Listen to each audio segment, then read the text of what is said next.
Panguva ino mutungamiri wenyika yeZimbabwe anozikanwa kuti aiwa vakomana the meantime vari kuwind walk kwamunoziva kuti aiwa vari kumemorial our gathering iriko.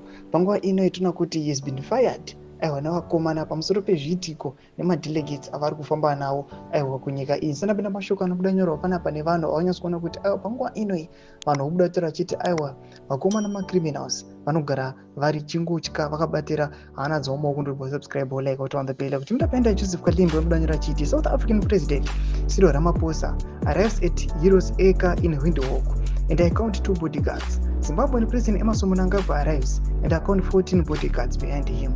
Cyril leads Africa's best economy. It is 2 people guarding him. Thomas Wamdanyo kopana pana Joseph Kalimbo activist emunyika yeZambia panguva ine vachiti aiwa vakomana ava aiwa vanoonekwa kunzi andingani mabodyguards 14 vakomana ava vanoonekwa kunzi aiwa kunyange zvavo vane economy yakadhakwa vanoonekwa kuti vanenge vachifamba nemabodyguards akawandisa but vanhu vanoleader the best economy muAfrica anenge atorikana less than 3-5 bodyguards. Tona panapa mcomment section munobuda nyora kuti murderers are so scared of dying yet he kills people for a living. Ndomashoko anobuda toko panapa vanhu vatori muchiko vachiti aiwa vakomana aiwa vanotota vanhu panguva inoi vanoonekwa kunzi ndo vanenge vachitotya but they are surviving just because some people are suffering.